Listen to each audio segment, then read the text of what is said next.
We're on Daf Kufyu Tes Amud Beis, approximately 12 lines up, 15 lines up from the bottom of the Amud, and we're up to the Mishnah. And we learned in our Mishnah that Ein Maftirin Achar Pesach Afikomen, that when we eat the Korban Pesach, we're not going to complete that meal within which we ate the Afikomen, within which we ate the Korban Pesach with Afikomen. And the Gemara is going to discuss Afikomen, some sort of a dessert. So we're going to omit the dessert that normally comes at the end of the meal. My Afikomen, and here we have Machlokes, how to interpret the word Afikomen. Rav has his opinion, Shmuel has his. Omar Rav. What does it mean? The Mishnah means to say that after they eat the Korban Pesach, lo ya'akru chabura lichabura. So he understands Afikomen as miloshan afiku minaichu. Manaichu. Mana is a kli. And afiku means let's take out our keilim. In other words, let's take all the dishes and the silverware that's on the table and let's move to another place. Apparently, it was part of the culture that they would re-establish themselves in a different place for the dessert. And Rav says, that after the Afikomen was after the Korban Pesach, was eaten in the meal, there was no Afikomen. They couldn't get up with their kelim and reestablish their location elsewhere. And this is all based on the halacha of chabura in Korban Pesach. That when you eat the Korban Pesach in a chabura, you have to establish your mako, and you can't move from place to place. So the fear was that if at some point after the Achilas Pesach, they would pick up Afikomen and reestablish themselves, so they might do so even before they finish the Korban Pesach. Therefore, they prohibited it. Shmuel Amari has a different take on the word and the meaning of our Mishnah Afikomen. Kigon ardiloi li. Now, what this means is that the word Afikomen is indicative not only that they're not allowed to get up, the Chabur cannot reestablish itself from one place to the other, but moreover, even while they remain in their original place where they ate the Korban Pesach, they're not allowed to eat kmoinu pitrios. These are examples of different kinds of light foods that they ate normally at the end of a meal, mushrooms and the like. And Shmuel testifies on himself that that's what he would eat as kinuach seuda. I don't know if the mushrooms were raw or roasted mushrooms. Today there's a whole science about how to, the gourmet mushrooms. He gives another example, goes alaya li Abba. Now, Abba is a reference to Rav. Rav is called Abba. And Gozalaya are Gozlos. And what Shmuel is saying, that Rav used to very often at the end of his meal eat a light piece of chicken, sort of fleischiks, but it's very light on the stomach. That's called Gozlos. And that was a kinuach suda. Again, it's a little bit foreign, alien to our culture. And Shmuel is saying that our mission is saying you're not allowed to eat any of this after Afikomen. Afikomen means afiku mini, meaning take all these minim, the sweets and so forth that they eat as a dessert, take them away. And the reason for the Isur is because we need sheishoyer tam Pesach befiv, that the taste of the Pesach should last and it shouldn't be negated by eating sweets after the Pesach.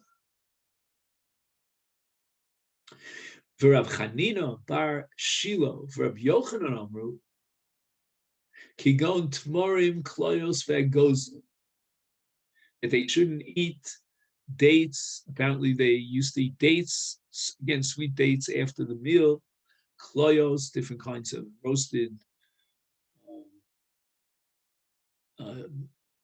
kernels of wheat, and agozim are walnuts. Tanyika, Gon Tmorim Ukloyos Begos. All this is based on Tam Pesach B'Fiv. Rabbi Yehuda Mishmuel Ein Maftir Nachar Matzah Afikon. And he's saying that Bisman has said we don't need to Pesach, but this halacha that's formulated in Mishnah still applies in a different way, not to Pesach, we don't need to Pesach, but rather to Matzah. Lo Yavir Tam HaMatzah B'Fiv. And the implication is that if during the time of the Mikdash they ate the Korban Pesach, then certainly you couldn't eat anything after the matzah, meaning the matzah that was eaten with the Korban Pesach.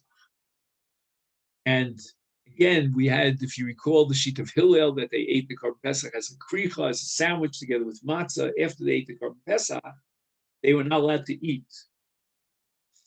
However, Bisman Hazeh, one would have thought that you're allowed to eat after the matzah, but mashmalon, that even though the same reason that would apply to Korban Pesach would not apply to the matzah, it's not a korban that you have to eat it, what's called al asova. Asova means that you take the taste as you get satiated and you take it with it. But nevertheless, the Chachamim set up a takana, they enacted that we should eat matzah at the end of the Suda, at the end of the Leil HaSeder, and not eat anything afterwards. And it should be a zecher lematzah shel zman hamikdash, the matzah that they ate together with the Korban Pesach when the Mikdash stood. And this is the broken matzah that we saved from the beginning of the Suda when we did Yachatz for the end of the Suda. And some Rishonim hold that the Iker mitzvah of matzah is that broken matzah that we eat at the end of the meal. Others say, as we said before, it's just a zecher matzah that they ate at the time of the Mikdash and the Pesach at the end of the meal, but the real mitzvah matzah is at the beginning of the meal. And the nafkamina, by the way, is going to be whether or not we should recite al achilas matzah, the bracha, on the first matzah or on the last matzah. And those who say it's got to be on the first matzah, which is our minhag, they argue, how can you make a bracha on the last matzah? Remember, we had a whole sugya about chazeretz. If he only has one yerek, and the Gemara says, what, he's going to make a bracha at the end on the second tibul, the achar shamila kreisamehem, after he filled up his belly with maror in the first tibul, I mean. And a similar thing he is here, that if we eat two matzahs, we certainly want to make the bracha al chilus matzah on the first matzah. Nema Misayele, the Gemara now wants to support Shmuel from a Tosefta, that a person cannot fulfill his mitzvah of matzah unless he has lechem oni, and that's a pasuk in Dvarim Tezayin. And therefore, all sorts of mixtures of sweets is not called lechem oni. It's not the poor man's bread. The poor man's bread is simple. It's flour and water. And therefore, sufkanin, duvshanin, iskaritin, is even if Adam memali kreisim belvad yochal kazais matzah b'achron. So sufkanin are rikikim. These are kinds of spongy breads made with a very liquidy kind of a batter, and it's not called lechem. Duvshanin is made with dough that is fried together with oil and bash is honey. And once again, this is lechem ashirim, not lechem aniyim. And his karitim are made from, again, some sort of very soft, pourable batter, and not lechem oni. And you want to eat them on the night of the Pesach, night of the Seder. I mean, there's no chametz here. You can eat as much as you want, but you have to eat it kazais matzah because the Torah requires lechem oni. And that's going to be eaten at the end of the meal. So all these kinds of soft, spongy, sweet breads or cakes, spongy cakes, and so forth, that he ate at the beginning of the meal would not qualify as a fulfillment of the mitzvah chilutz matzah because we require lechem oni. So now the Gemara is medayik from the lashon of this Tosefta, this rice. It says b'achrona. When should he eat the matzah that's kosher, that's ksheira mitzvah? Only at the end of the meal. And now we start the daf kuf chaf. But Barishon lo, he doesn't eat the matzah at the beginning of the meal. It's clearly indicated in the twice that he eats the matzah at the end of the meal. That supports Shmuel, who says that Ein Maftir Nachar Pesach Afikomen. It's because we're going to eat the matzah at the end of the meal. And just like at the time of Korban Pesach, we didn't eat anything after the Achilas of Pesach here too. We don't eat anything after the matzah, but the matzah is coming at the end of the meal. So the Gemara rejects this. Lo mi boy kama. We have to learn this brisa in a system, a methodology called Ein Tzarech Loma, meaning, lo mi boy, I don't even have to tell you that he's allowed to eat the matzah that's ksheira l'mitzvasa, that's lechamoni.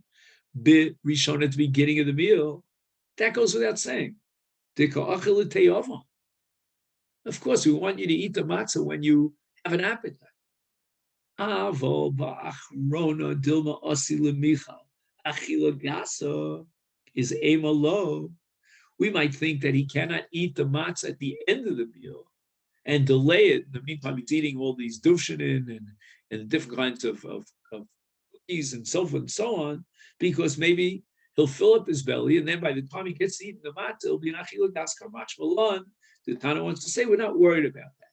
He's allowed, if the situation arises, to eat the matzah b'achron, even though he won't have a teyavam, but it won't be an achila gas.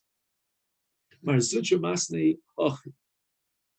Rav Zutra had a different tradition of what Shmuel actually said. Omer Rav Yosef, Omer Rav Yehuda, Omer Shmuel, maftirin achar matzah fikun. That not like Korban Pesach in contradistinction, matzah does not have to have a din of afikomen, which means that you're allowed to eat after the matzah at the end of the meal, at the end of the seder, because today we eat the matzah without the Korban Pesach. We don't have the Korban Pesach. Name of Sayele, should we bring the Mishnah as a support to this tradition of Shmuel? It says in our Mishnah, in Maftir Nachar Pesach Afikomen. Let's be medayik. Achar Pesach Udalo. Aval Achar Matzah Maftir. We're allowed to eat after the matzah. It only says you can't eat after the Pesach. Lo mi boikom. The Gemara rejects this. Lo mi boy goes without saying. Liachar Matzah. That for sure you're not allowed to eat anything after the matzah. The low nofish timing, because matzah relative to basar Pesach has a light taste, so that if you eat anything else after the matzah, it'll certainly undermine and cancel the taste of the matzah. Pesach ema low. Perhaps we would say eat as much as you want after Pesach, because Pesach has a very heavy taste, and it'll always remain with you.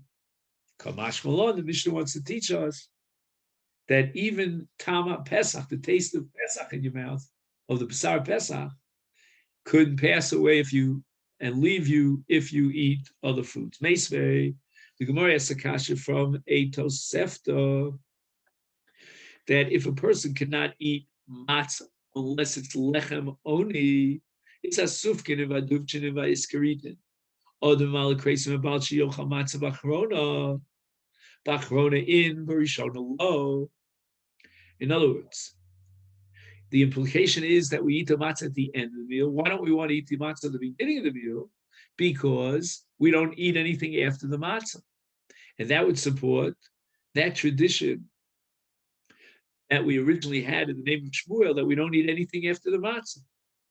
And it would serve as a proof to the second version of Shmuel that we're allowed to eat after the matzah. Lomi boy, coming, Gemara rejects this. Lomi boy, berishona. It goes without saying, and the Bryce didn't even have to spell it out, that we eat matzah at the beginning of the meal when he's hungry. And I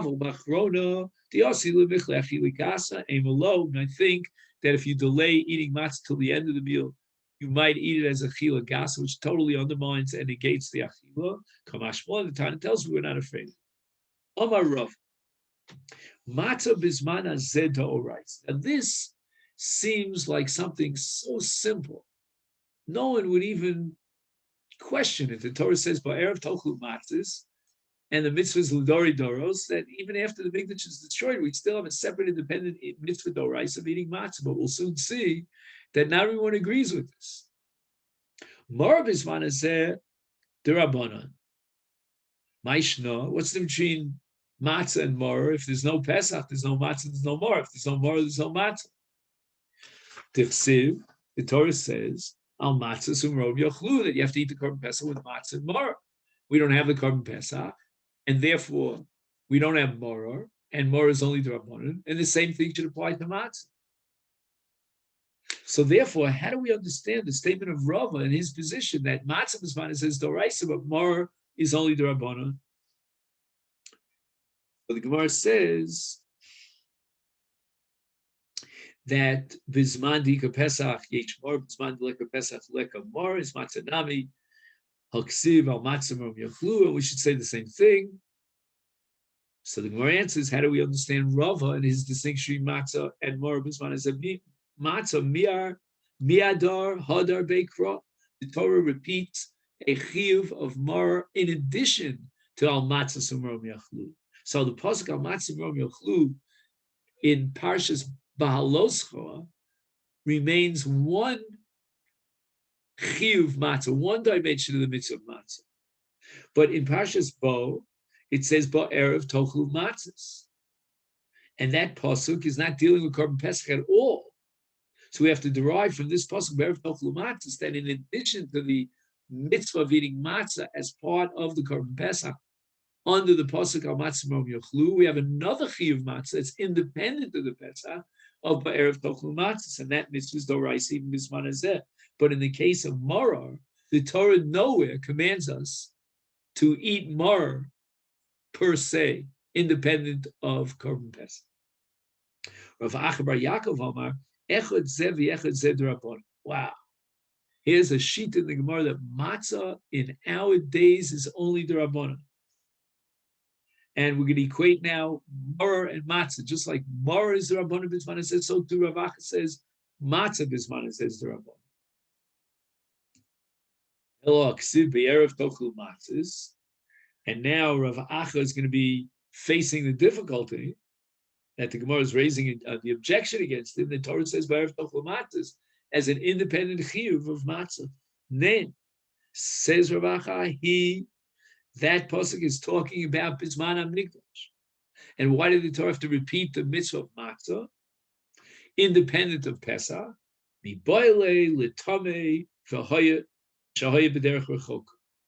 These are individuals who are excluded from the korban Pesach, yet the Torah says, Be'erev tochlu matzahs, they're included in the obligation to eat matzah. I would have thought, came under Pesach lo ochli, is matzu maror nami lo nechal. We might want to take out the word maror, but in any event, maror matzel nami lo nechal. We would have thought that since the tamei or the hayber derechok is excluded from Pesach, therefore likewise he's excluded from matzah. It's called mashmalon. The Torah had to add b'erev tochlu matzahs to set up a mitzvah of achilas matzah independent of Pesach, but Bizman Pesach, meaning everyone in the group, everyone in the klal is included in al matzah sumrom yochlu to eat the Pesach with matzah and maror. There are those who can't eat the Pesach, but the Torah wants to say that although they can't eat the Pesach, they have the mitzvah of matzah, and that's all during the time of the Mikdash. But there's no source and no basis for a chiyuv matzah during the time period when there is no Pesach at all. Rav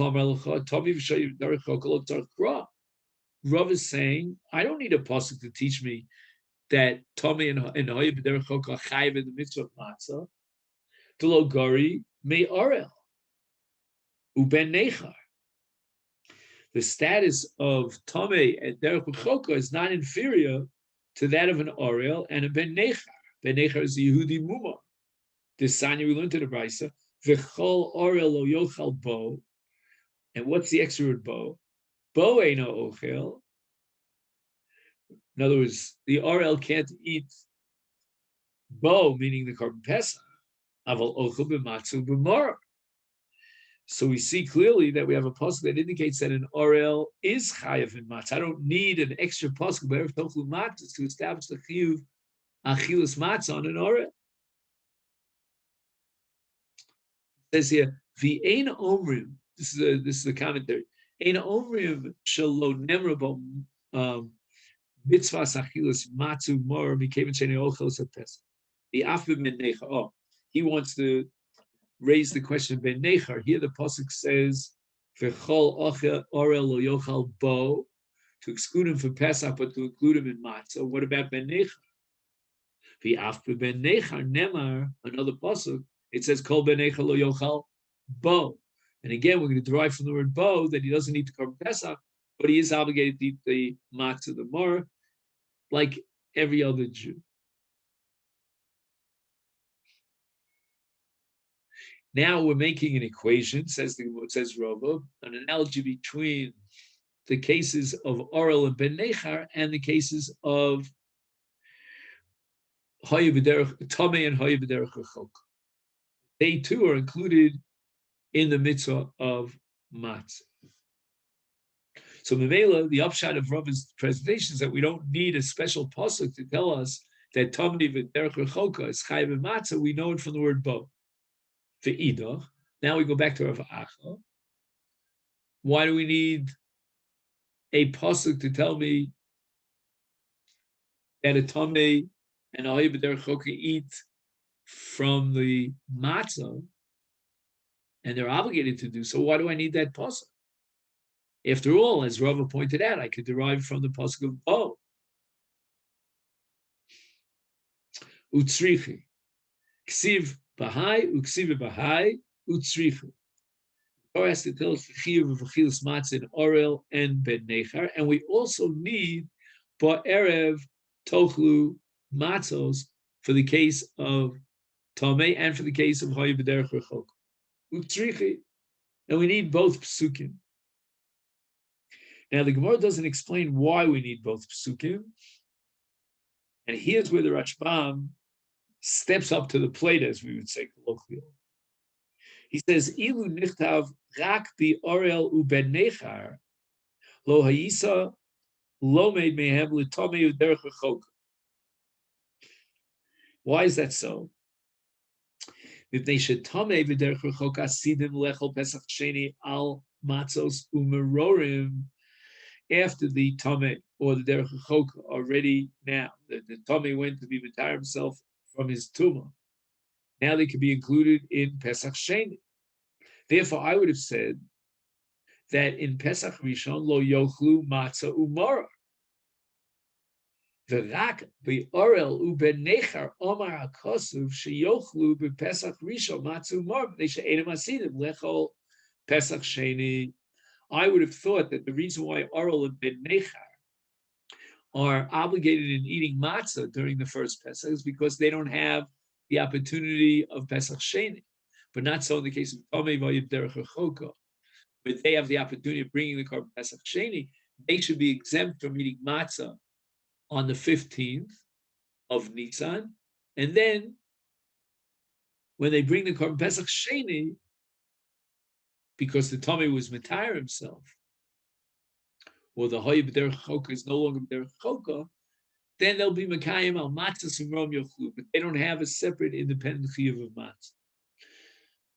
Tanya Kavasei de Rava, we have a price to support Rava, Sheches Yomim Tochal Matzos, Ubayom Hashvi Atzeres Lashem Elokecha Lo Sase Melocha.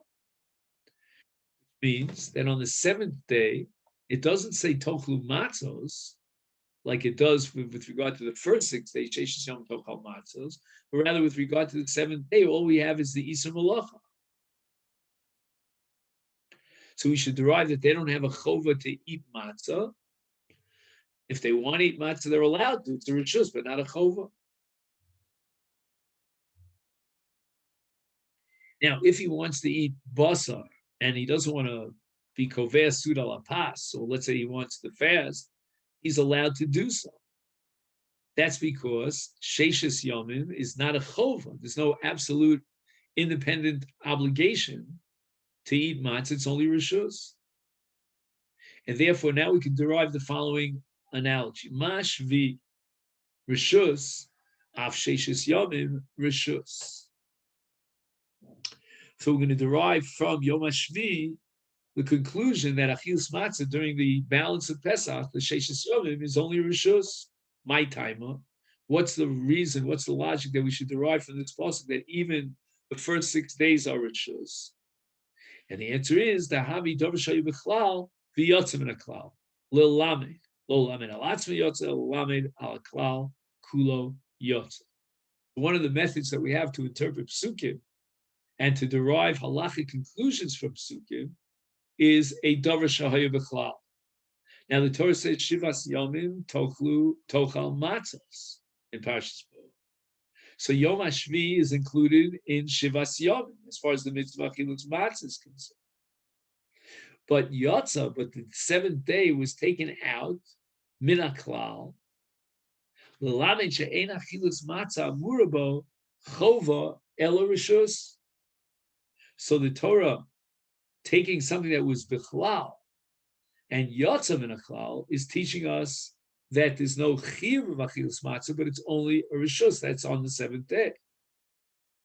And davar sheyotzav in a klal, shalei b'klal v'yotzav in a klal, lo lamayid alatzmi yotzav klal kuli yotzav. So now we're going to take the liberty of explaining that all shivas yomim achilus matzah is a rishus.